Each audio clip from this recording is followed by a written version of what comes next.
Hey, hello there, hey. Just regarding these last couple of videos prior to this one, date-wise or whatever, uh, there were some things I was starting to say, and I don't take notes. I mean, I'm just over that shit. But the one thing I started to say is that when I worked in Tampa, after I was in the initial hospital, they put me on stelazine, an earlier drug, but it enabled me to function, finish school, and go to college. I was on it for I'm not sure how many years. I know how it changed. I'll explain in a minute. But as long as I was on the stelazine, I could eat all the psilocybin mushrooms or pharmaceutical LSD I wanted, and I was fine. But if I got off the antipsychotic medication, but this is what the point was with the antipsychotic medication. So at some point, I was visiting a psychiatrist, and we were talking, and I believe I was on LSD that day. And I said, I took some LSD, and I read that 50 milligrams or whatever it was, 100, I don't know, of thorazine will bring you down from it. I said, can I have some thorazine?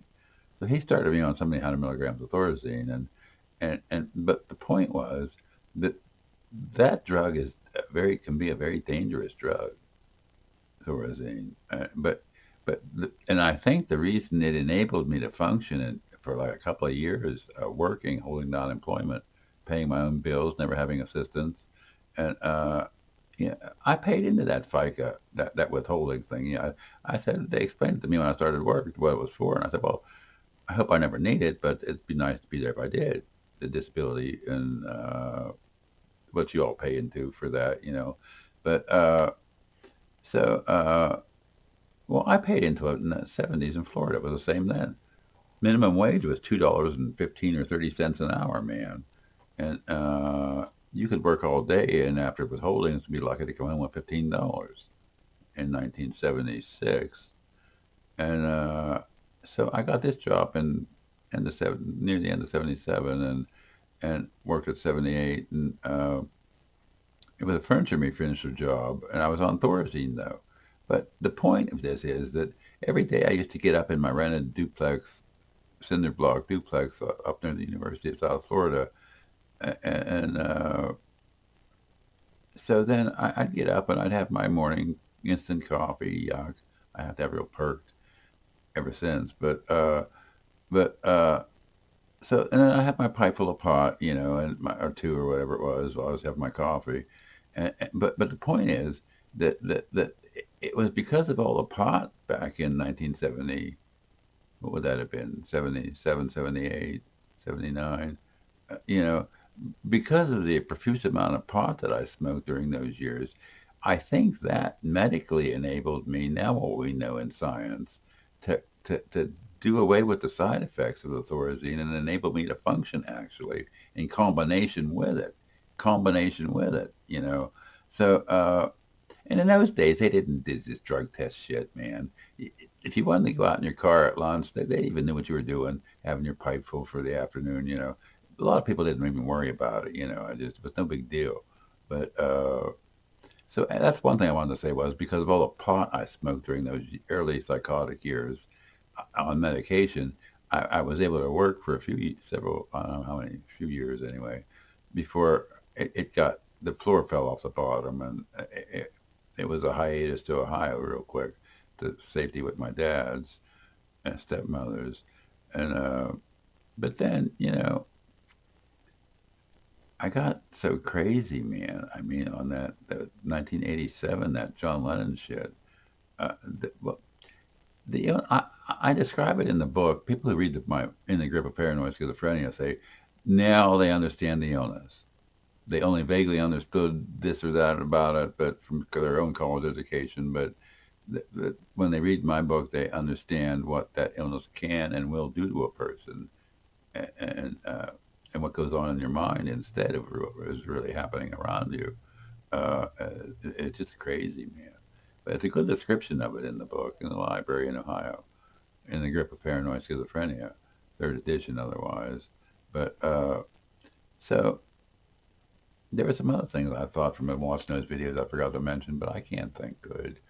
remember good too well. But so yeah, I still haven't found the hairdresser here. I'm still trying to narrow down somebody that with a lot of experience because you know that it doesn't really piss me off because I tend not to really get pissed off. I mean, or very rarely, and not and pretty subtly when I do. But so it just is an annoyance, man. That see when they offered me these second generation antipsychotics in the hospital. Okay, I wanted all the literature they had on it from the drug company that makes it. They had plenty, and I studied all of it, and there was nothing about hair loss mentioned. There were other things mentioned, like the extended sleep duration and tachycardia and whatnot you can have from those kind of drugs. But and I don't know if other antipsychotics besides risperidone and abilify cause hair loss or not, like Seroquel or Zyprexa or what are some of the other ones? I don't know. But so but you can't when you were as psychotic as I was, as I described in those first so many four chapters in front of the book. Uh, when you're like that, and you take a pill and it makes you basically yourself, like I am now. Uh, it's nothing to fool around with or laugh about. Uh, it's very serious because when you lose your touch with reality and you're reacting to things that aren't even there, that are hallucinations, that's a very bad place to be. To be legally insane, psychiatric inmate by against your will. But that's all 28 years ago now. So that I got out of all that trouble. So I'm fine now, but then the back condition starts, and that's what keeps me from doing very much mobility because it hurts really bad. They asked me 1 to 10. I said searing. So I've got medical treatment for that, and it's helped after 5 years now, the 5 year mark. And otherwise, I don't know what would happen to me. I don't belong in an institution. I take care of myself around here. And when Social Security adjudicated me Social Security, the lady at the Social Security office told me, your job in the workforce now becomes to take care of yourself as a person with a disability. So that's what I set out to do because I didn't understand that this schizophrenia. I had to spend I don't know how many decades to reading things and studying things, and then finally getting the medication I knew one day would come, might make the right difference, and it did. It has. So, peace and love to everybody out there. I mean, I don't know why people have to fight. Why is it human nature to compete and fight? I just don't get that at all, man. I must be from the Vegan star system. You ought to hear my song, I Am an Alien. It's on there somewhere. Have a nice evening, night, day, morning, wherever you're at. And thank you for being a friend if you are, and one of the people who accept me as who I am. I appreciate that. Uh, well, I still try to help people understand schizophrenia because at 28 years of not being rehospitalized, even the new psychiatrist was extremely astounded when it was 25 years to go that long with that illness and not have a relapse. But I'm living a commitment that proves if you take the correct, effective medication, you'll be fine as long as you don't quit the medication. It really, I'm not harping for the government, your paranoid delusions about me. This is just the reality of my own encounter with the illness over a 45, 48-year period of time at this point.